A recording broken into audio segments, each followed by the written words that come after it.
Just... Hello everybody and welcome back to HJ Goes Live. Thank you so much for joining us today. And thank you to Luke Benson for joining us for this session, which is how to attract more young people into the industry, and it's sponsored by Weller Professionals. Hi Luke. Hello, thank you for having me. Hello everyone who's watching. Yes, hello to everybody. Now this is such a great subject to talk about because I think it's something that's really on the forefront of a lot of people's minds, and it's definitely something that we all need to kind of work towards in action. So yeah, thank you for taking your time out today. Just to introduce Luke, Luke is a session stylist and he's also our former London Hairdresser of the Year. So wicked to have you today, Luke. Pleasure. Thank you very much for having me. So I'm excited. Me too. And if anyone has any questions for Luke or regarding the subject, or not, maybe not, you can leave comments on Facebook and we'll get to them as and when we can. So the first question I have for you today, Luke, is how did you get your start into the industry? In a way, it was kind of more by luck than judgment, if that sounds... to be honest with you, I always loved, I knew I wanted to do something with fashion, but I wasn't sure kind of what way. I didn't want to do clothes, and I always kind of had stupid haircuts at school. And one day, I was actually weirdly, I was talking about this earlier today, but I bleached my hair myself at home, which needed fixing. And I went to just a local salon that my mum used to go to, and I just loved the whole vibe of everything that was going on. And I'm from Watford originally, and I started applying and looking at different salons up in town and whatever, and then kind of realized that the late Terry Calvert and the Calypso flagship was in Watford.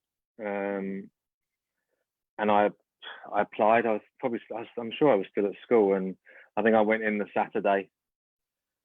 And I literally did one day, and I was like, this is all I want to do.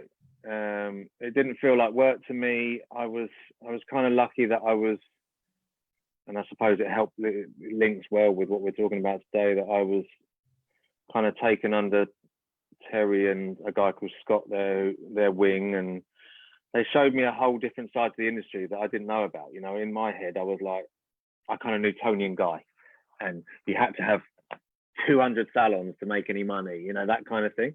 And then I used to go with Terry to to all the events, to his shoots, British Hairdressing Awards, you know, all these kind of things. So that was my kind of in a way.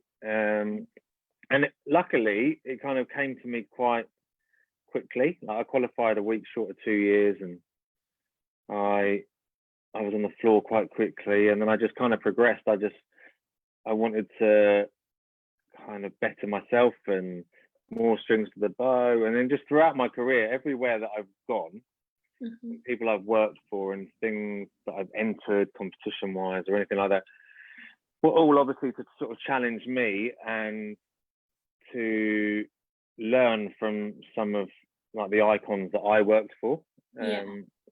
Which now with what I do is kind of put me in good stead, because whether I've got to do something kind of precise and whatever, I used to work for Ucken, and I mean, he can cut, you know, a precision bob with his eyes shut, and all of his team and all that. So different things that I did have kind of helped now, and I think that's a massive thing for people who are in either not even getting into the industry, people who are in the industry and young now. If you feel like you're potentially, you know, bored or you're not learning or anything like that, like deep down you are, like you're taking, there's things going in that in however long, you're gonna be like, oh yeah, that was from that. Or I know how to do this because I saw blah de blah do it. It might not even be your boss. It might be someone else that you work with, one of the stylists. It might even be an assistant. You know, the amount of times when I'm doing teaching and courses, some of these, you know, younger kids nowadays, they're incredible. So it obviously took hard work, and you make your own luck, but I've worked with some great people, and I've had some really good starts. You said that it didn't feel like work when you went into the salon. Is that what made you think, oh yeah, I'm choosing hairdressing? Like, is that the kind of thing that clicked? Or I don't know. I mean, because I've always had a good work ethic, like from my dad and whatever, and so I wasn't really. I didn't take that as in a positive of, oh, this is quite kind of easy. It was more the relaxed environment. I suppose I was looking at the people, like it was the fact that all the clients were laughing and all the staff were laughing, and I was overhearing conversations that aren't, what you could probably imagine office-based conversations being about targets or deadlines or things like that. And obviously, as I grew within the industry, you have targets and things like that when you're on the floor, and you have to do that sort of stuff. But it doesn't feel like that same kind of thing. So right. So it was more in that, and the environment, the atmosphere, like, music's on, and I don't know, there was just something that I suppose maybe at that age, because I come from school, which has quite a regimented thing, I guess. So going into sort of seeing what salons were like, no matter, even if they were, obviously they were run properly and strict in the sense, but yeah, everyone just seemed to do better work and have better days the more relaxed they were. I always found like the stylists or people that I used to sort of work for, the ones that were more sort of stressy and their columns was really scary and all that, they never seemed to have the fun. Whereas the people that were just as busy, but had a great relationship with either their assistant or whatever couple of assistants they used or their clients, it was a breeze. Like my day, I always used to love a Saturday. It's always my favorite day.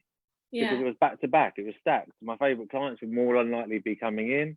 And it just didn't feel, I was just chatting. I just happened to be, I think when you get good enough and busy enough, the cutting bit almost becomes second nature, and you're just having a chat whilst cutting hair. Yeah, exactly. And did you ever feel like when you were coming up in the industry that there was a stigma attached to the hairdressing career path? Oh yeah, I think there still is. Yeah. Unfortunately, why do you think that is? I don't know. It amazes me really for looking at it all now with the whole like beauty salons not being able to open and like all the good stuff that like Millie Kendall's doing and all that, trying to fight for it. Yeah. How people can't look at the actual financials that hairdressing and beauty bring into the economy, and the need that people have for us, which we've seen. Wow. I don't know why it has this thing, and hopefully all of this from one positive is going to change that. But I don't know. I feel like maybe there used to be this thing years ago that it was like if you were sick, you become a hairdresser. Yeah. Which is terrible. Because maybe those people, they just weren't interested in school or academically, minded, just wanted to be more, they're more creative minded, and probably at school, art and all those sort of things, they were probably really good at. Yeah. But it's crazy.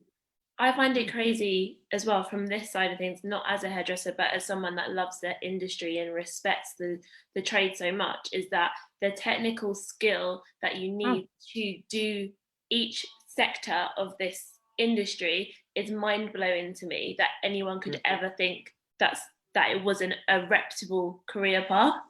And I always go to like the hilt to say how amazing hairdressers are.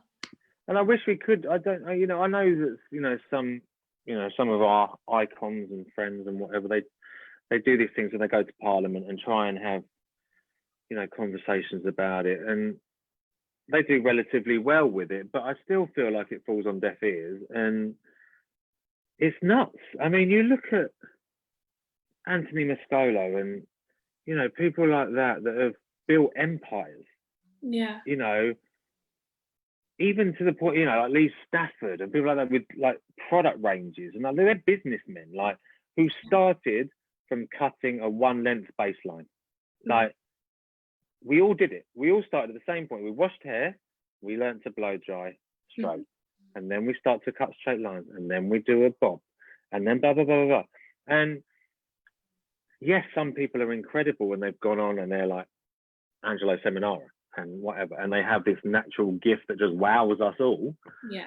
But deep down, there's no difference between Angelo and Joe Bloggs in a small salon in wherever, because they've all done the same route in a sense. He just might have this gift that is a God-given thing that he has, and he's been lucky that he's had the PR and the companies or whatever have been able to push him out. I'm sure there's some diamonds in the rough out there who are just really, really content doing their 5 days a week, really, really busy with their clients, and making good money and making people feel good about themselves. So why there is this stigma still is, it's beyond me. And I think the more I think about it, the more frustrated I get, because I don't actually know what we can do until it gets like to be able to have someone on screen at primetime television and be able to get it out there to enough people.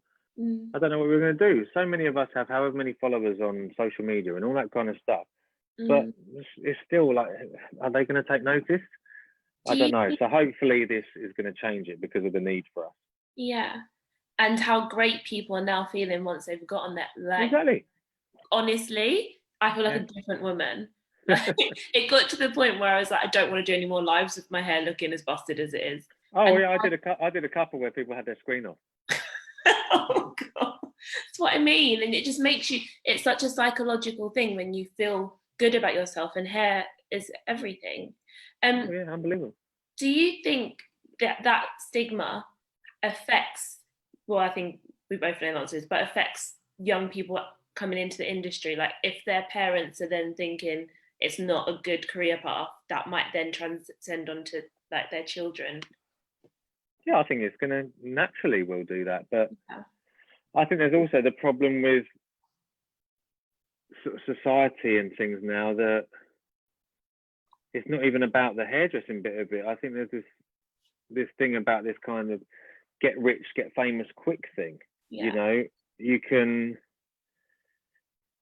be on Love Island and come out with 1 million followers and a Boohoo contract, and you're seen as a celeb and a certain amount of earning and whatever. But it's a very short-lived element of fame, unless you're talented and you've got something about you and presentation skills and you can get into TV and that was your little in and whatever. Yeah. Unfortunately, I think a lot of young people now who aren't sure what they want to do, they look at that and they think that that's the new norm. Yeah. And they don't want to go to uni. And I agree with uni in the sense of doctors, dentists, full careers, and exactly. Yeah. But I think with it's such good apprenticeships and just work, like learning on the job, as a hairdresser or whatever. And I was a nightmare. I used to like walk around with a broom as if I was sweeping, just so I could like watch haircuts, because I didn't really want to be washing hair. Because when I was washing hair, in my head I was like, well, I can't watch anything. So yeah, I always tried to be kind of around everything. And I think if kids could come and do that and see that, then they'd realize how good a career it is, and they can go home and they can tell their parents, if it's coming from them or whoever it might be, that it is a good job. But with it all, what makes me laugh is these people that are telling them that it's not a good job are going to get their hair cut. Yeah, it's so true. And they're paying good money, and then they leave and they go, oh, I can't believe I paid 100 quid for my hair. They must be making a fortune. But then they go and they say to their kid, don't do it. No, don't do it. No. There's no money in it. It's unsociable hours, blah, blah, blah, blah, blah. But actually, it's not. It's a laugh. You look at how many hairdressers at the moment are open 7 days a week and working late just to keep people happy. No one's moaning about it because they're buzzing, because we've had 3 or 4 months of not being able to do that for people. Yeah. I think it's I know. I think it's interesting what you said about like the because of social media, people wanted to like the get rich quick kind of idea. I think back like a generation ago, probably like my generation, it was like wags, like that. It was like you wanted to be a footballer or a wag. But I do think that with the rise of social media and people being able to kind of use that to leverage their popularity and get money from that, there has been a rise in the celebrity hairdresser as well. Or on the flip side, people doing their hair on YouTube, not as a qualified stylist, and then getting money that way. So do you think that also detracts from the skill of hairdressing? If I went on to my like curly hair routine and I don't have, or cutting my hair on TikTok. Yeah, I mean, I haven't done that yet. you would hope that the people who are watching would do an element of research and think, does this girl know what she's doing? However, going on to what you said, I lost, when was it? Middle of last year, I lost a job to an influencer who wasn't a hairdresser. Because exactly. Because they had but it was kind of almost comical. Like, when you can't get angry, like, what? They did what? Yeah. And I think it's great if you've got some style, you look at Chris Appleton and people like that, I look at him and I won It Guy. They've just announced a new finalist. He won It Guy like 4 years before me. And look what he's doing. And there's all these things and different awards that people have won and then progressed on with, that they're now using their sort of social media for good in that sense. And there are some incredible like YouTube tutorial hairdressers that we don't know necessarily, and they just teach really well, and they like it. They probably like editing videos. I find sometimes maybe it's easier. I look at my relationship with GHD and stuff, and I suppose the girls there maybe find it easier because they've got long hair and they can demonstrate on themselves. And I think you see that a lot with some of the YouTube things, whereas say for me, I've got to get a model or a head block or whatever. So that was kind of difficult during lockdown. I did a few on head blocks and stuff. Obviously, we couldn't be with people. But I would just hope with that, I think it's always a positive if you see people doing hair and learning about hair.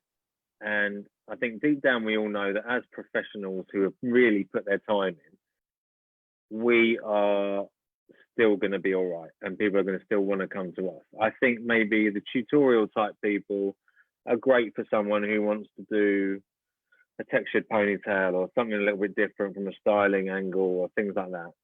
Or maybe they've got an affiliation with a new product for a product range and they're showing the effects of that or whatever. But I think deep down, when people want a really amazing shoot or an amazing cut and color, we're still going to be the go-to. You mentioned like the celebrity stylists as well.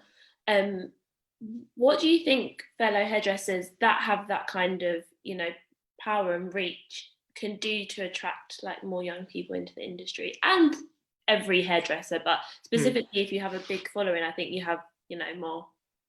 Well, I think they need to. I think people need to. I don't see enough people sort of showing maybe behind the scenes of their assistants and the assistants' work that they do when you're in session. I put something up a few weeks ago, like one of my assistants obviously hasn't been working, so partly I wanted to help her out and partly I wanted to get out of a really crappy job of having to wash and blow dry all my weft. So she did it for me and I sent it to her and she did it, and I put a picture up of all the stuff that she'd done or whatever. And I think it's nice if we can kind of give back a little bit, because I think if you've got a big following and your young assistant goes on your social or whatever, then there's an element of like pride in that. And I think for some of these, big million, in America, there's some of these girls with like these stylists with, 1 million plus followers. I think if they showed their assistants or spoke more about getting into the industry and, you know, their career path and things like that, then all it can do is good because of their reach. And it's funny you say that, because I went to an event once and someone was like called their assistant to stage and were like, I could absolutely not do this with it. And you know, it's not, you can tell if it's like fake or not. And I remember thinking, that's so nice that that person's done that. But then I also thought, why don't more people do this? Like, it doesn't happen. No one does it. It doesn't happen. And especially, I think, in my side of it, because I think from salon-based, people almost see assistants as hair washers, which isn't true. You know, they're passing up, they're watching, they're doing their training days, they're doing all that. They are young hairdressers, effectively. And you know, in my world, you get maybe people that assist a lot of different stylists, and sometimes, you know, from whether it's budget or space on set or etc., you can't always have an assistant. But I do my best to always try and have someone there, even if they can just come for half a day or something, because I just think it's a nice environment for them to, you know, be involved in. And my agent's really good that they, you know, if they can try and get them, you know, sling them 100 quid or whatever out of the budget or whatever for an assistant to come and help me, it's only going to make the shoot run better, because you've got a helping hand. And I love it. Sometimes I sit and I sort of watch, and sometimes they're in a little daydream just watching everything that's going on, because it is away from the norm of what they do. So I think really as a whole, as hairdressers, whether you've got one follower or a million followers, you should always be thankful and promote and push the people that are helping you. Yeah, definitely. And it'd be good to talk a little bit about like not schemes, but things that young hairdressers can do to kind of get into the industry and make a name for themselves and like forge a career path for themselves. So it'd be great to kind of touch on Generation Next, and what you're doing with them, with Wella Professionals. Yeah, so this is really, really exciting. It was something I spoke to Judith and Jerome about when we were first talking about me coming back into the Wella fold. So back in 2011, 12, it was, I was in the second Generation Now team, which is a kind of mentoring program linked a bit like, you know, the same team with the fellowship, that kind of idea. Where we had mentoring days, we did fashion week and some shows and all that kind of stuff, and just learn from as many different people as we could. But for the last few years, for 4 or 5 years, I suppose, it's still been running, but from speaking to some of the previous members, they felt like it wasn't what I'm they so expected. sorry, someone started mowing outside my house. That's so all right. if you can I can't hear it. Good, okay, I just wanted to check. No, you're fine. You're fine. Yeah, I feel like some of them said that it kind of, there was a bit of a lull with it and blah, blah, blah. So I drew up this kind of idea about bringing it back. Well, not back, because it was already there, but refreshing it, coming up with this new idea. So a few weeks, maybe a month ago, I put this kind of teaser out on my Instagram with #LukeandLearn. I like it. So that was actually my fiance. She came up with it, and she's dining off it all the time. Good. As she should be. It's great. I was actually quite impressed. Yeah. So I did that to basically, because you don't want to treat it like a competition or anything like that. It's not like that. It's not Trend Vision, that vibe. I just wanted to get people to get noticed. That was my thing. So it's going to be really exciting. It's going to be like, keep your eye out, everyone, for final dates and all that, and look on HJ and the Wella Instagram page, and things will be coming out maybe sort of end of July, end of August kind of time, with some ideas. Amazing. But it's going to basically be like a 18-month program. Want people with varying skills in varying textures, open to salon based and freelancers. I wanted it. Do because they I have to think be a something Weller account, or they don't have to necessarily be a Weller salon, but they need to be adept at Weller. Yeah. They need to kind of be using Weller. If you're a freelancer, they needs to be their color of choice, I suppose. Yeah. It's going to be beneficial, you know, to have that knowledge behind you. And I think for it, our aim is it's going to be to kind of grow people within Weller as well. They're going to sort of take the path that, you know, in the sense that I've had, and they're going to kind of see where they can go. So yes, that love for Weller is going to be, you know, beneficial. You look at some of the stuff like the Passionistas are doing, Zoe Irwin and whatever. It's going to have that same kind of idea, but more from the styling side, I guess. Yeah. But we want color. We want people. It's a color house. We want people to know color. So it'll be like an 18-month program. Not sure on the amount of numbers maybe in the team, but there'll be boot camp week, which will kind of be done virtually the way that things are. But then we're going to do some shoots, assist me on some of my jobs, fashion week, you know, just a varied amount of things. HJ Live, probably, you know, all of these kinds of things. Done International, and just to kind of give my time back to the younger generation and sort of see what possibilities there are, because lots of other brands do these kind of things, and I feel like it's important that most brands should have that, because it's the only way that we're going to get younger hairdressers loving what we do and in turn make the industry better. So yeah, it's exciting. There's still a few kind of creases to be ironed out and, you know, official boxes to be ticked, but we really want an array of people. And one of the big things I would say is for people to, if you're freelance, or if you're working in a small salon in what you feel like the middle of nowhere, and you've got no chance because you're not working for one of Weller's big accounts, like please still apply, I would say, or enter. You know, it's please kind of get out. And I keep getting tagged in people's stuff at the moment still from what I did. So hopefully this will bring more out, and then there'll be some more official things coming out on social media from Weller's platforms. So again, that will hopefully give more reach. And, you know, we might start in our head thinking about 5 people. If we get a load of like really great people, then, you know, what's there to be said that it might be 7, 8 or whatever on the team, and we make it work on who can get to this place, or we might do something in Scotland, we have a base there, or, you know, anything like that. So it's all a bit up in the air, shall we say, at the moment, but it's going to be amazing. Yeah, amazing. And are you excited about going from being in something like this to being a mentor for something like this?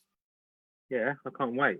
Yeah, I did that because that was a real kickstart for me career-wise, because I did that, and then I won at Trend Vision, and then I sort of went into the British Hairdressing Awards kind of fold, and then I got into the Fame team in 2015. So I've done 2 teams, and I think you're never done learning. So if you can, I've got some really cool people as well that I want to get involved and stuff. I don't want it to be too hair focused in certain elements, you know. So I've got friends who are, you know, celeb TV presenters, that kind of thing, sportsmen, and I want like photographers, makeup, all of that. So I want them to get involved as well and talk about kind of their careers and what gave them drive to succeed. And hopefully this, you know, young team will pick things up from that it's not just about hairdressing, and we're all kind of the same thing. Like you make it relatable to what you're doing, which again I hope will then help to get rid of this stigma and make people want to enter it, because they're comparing hairdressing team and like the success that you get from that to something that's the polar opposite, but at the end of the day there's still an end goal with it, and we all just are trying to get there. So no, I'm excited. I'm quite particular, but I think I'm quite fun or whatever. I can be like, if I think back to any of my assistants I've had in the past, they like to moan at the time, but I think they're quite grateful in the long run. We'll get them to comment on Facebook and Instagram. They can speak for themselves, Vic. Yeah, Yeah, we might need to censor some of them.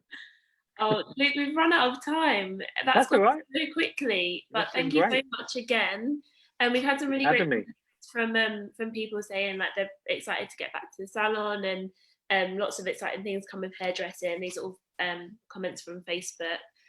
What I was going to say is that anyone that has not gone back to work yet, that's still in lockdown, we're thinking of you, hoping that it's it's back to work soon. And everything that Luke just said regarding Gen Now, Generation Next, you can find all the information via HJ, and we'll leave it in the comments as well. And someone said, "What's your Instagram, Luke?" Luke Benson here. Sorted. Nice Thank you, and have a lovely Thank you. evening. Thank you, Thank everyone, you, for lovely. joining us. Yeah, Take thank care. you for watching, guys. Bye.